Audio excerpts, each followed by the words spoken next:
साहब, क्या इस तरह से, क्योंकि वो इसको ब्लैक एंड व्हाइट पर्सपेक्टिव देते हुए कह रहे हैं कि जो बाइडेन प्रो पाकिस्तान है, प्रो तालिबान है, ऐसे में आप क्या उम्मीद रखे हुए हैं? इस पर क्या जवाब होगा? अंजना जी, कोई देश प्रो तालिबान हो सकता है, मैं ऐसा नहीं मानता हूं। खासकर अमेरिका अपने हितों को ध्यान में रखते हुए प्रेसिडेंट बाइडेन ने बिल्कुल स्पष्ट रूप से कहा कि हम अपने हितों की रक्षा के लिए हम वहां से हमारी सेना हमने निकाली। लेकिन आज वाइस प्रेसिडेंट की जो बयान से बिल्कुल और एक बार स्पष्ट होता है, आतंकवाद पूरे विश्व की चिंता है, अमेरिका की भी चिंता है।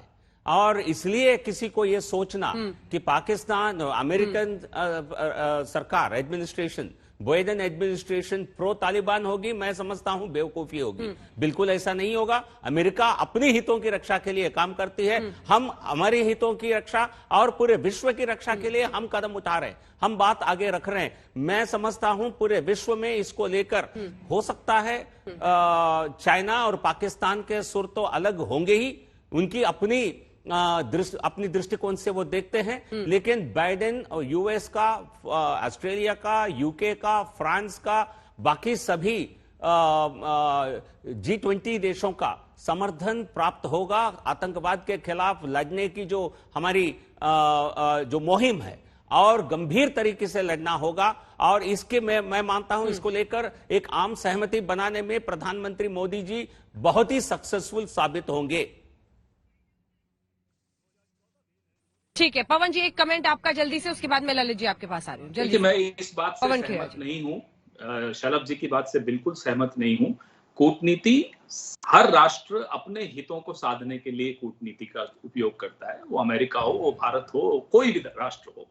कौन कितना सफल होता है अपने राष्ट्र हित को सर्वोपरि बनाने में, वो अलग बात है। मुझे लगता है हम लोग थोड़े इसमें पिछले 2-3 सालों में बहुत कमजोरी हमने दिखाई कि आज ये स्थिति हमारे पड़ोस में आ गई कि तालिबान का कब्जा हुआ, कि पाकिस्तान को ज्यादा महत्व मिला, कि चीन को ज्यादा महत्व मिला। इसमें हमारी कमजोरी रही है और मुझे पूरी उम्मीद है कि हम इस कमजोरी को पार पाएंगे और कोशिश करेंगे कि हम मजबूती से अपने राष्ट्र हित को आगे रख सकें।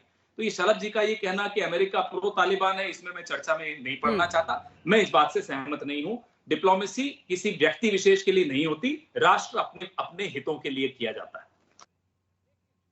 I will answer that if you I'd like to make a comment Pawan ji on इस पर this. लौटूंगी आपके पास, लेकिन ललित जी ठीक है शलभ जी एक बार जवाब देना चाह रहे हैं। दरअसल शलभ जी ने ये कहा है, ठीक है शलभ जी एक जवाब दे दीजिए, क्योंकि आपने दोनों को सुना। जो आप प्रो पाकिस्तान, प्रो तालिबान कह रहे हैं बाइडेन सरकार को, बाइडेन एडमिनिस्ट्रेशन, वो आपसे सहमत नहीं है, उसे गलत मानते हैं।